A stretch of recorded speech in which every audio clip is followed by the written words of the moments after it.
In the silence beyond creation, before even time had learned to move, there sat beside the Eternal One, an angel unlike any other.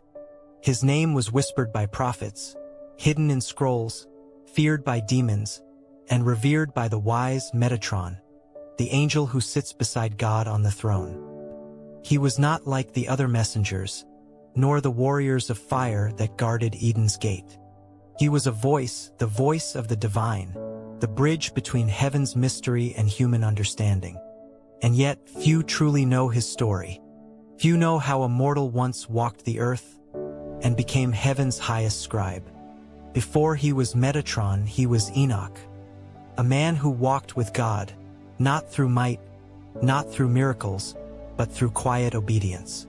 In a world drowning in corruption, Enoch lived in harmony with the Creator, his heart aligned with the rhythm of heaven.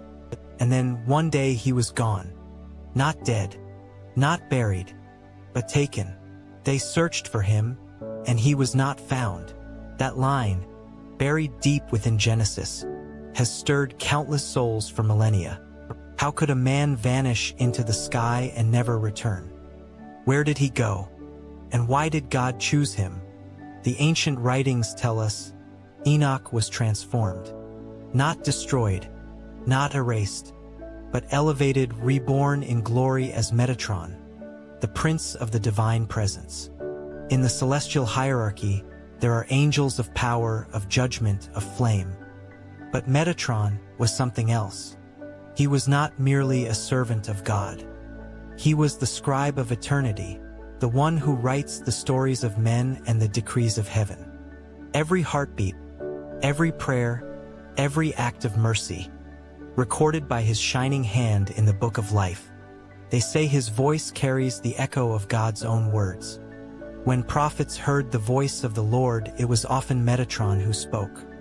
When divine visions appeared in dreams and storms, it was he who translated the infinite into words mortals could bear. But few understood what came next. For even in heaven, power bears a cost. The other angels saw him, once mortal, now seated beside the throne, and they trembled. "How can flesh sit in fire?" they cried. "How can dust share space with the divine?" Their awe turned to fear, their fear to envy. And from envy came rebellion. Not the rebellion of Lucifer, that war had long been lost, but the quiet rebellion of pride.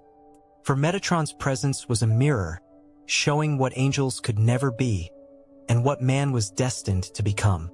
There are writings that say God placed 72 wings upon him. Each feather blazed with the light of 1,000 suns. His height reached from earth to heaven. His eyes were fire, yet his face reflected peace. And on his forehead the mark of the name, the ineffable seal of divine wisdom. It is said that when the children of Israel angered God, it was Metatron who interceded. When the prophets despaired, he was the whisper that said, "Endure, for the story is not over." He is both near and far, human and divine, the threshold between two worlds. And maybe that is our own hidden battle. To live so close to heaven that the world no longer recognizes us. To walk so faithfully that even death cannot find us. To write our names in eternity through the ink of obedience. But Metatron's story does not end in light alone. There was a time when he, too, was accused. Some ancient texts tell that the angels demanded judgment. This one who was once flesh now sits by the throne. Is he not too bold, too near, too exalted? And so God tested him. To prove his purity, they say Metatron was stripped of his glory. His 72 wings torn away, his radiance dimmed, and yet, in that moment, he did not curse, he did not fall. He bowed. That act silenced heaven. For even in his humility, his light grew brighter than before. God restored him, greater than ever, and called him, "My lesser Yahweh." Not equal, but the closest any created being could ever be. There is a mystery here, one not of arrogance, but of union. Metatron shows that man and God are not eternally divided by distance. that when faith reaches its highest form, humanity itself becomes a reflection of the divine. And that perhaps one day, when the book of life is complete, we too shall sit beside the light, not as gods, but as beloved children, restored to the fire from which we came. But few understand what that means for us now. To walk with God is not to seek power or glory.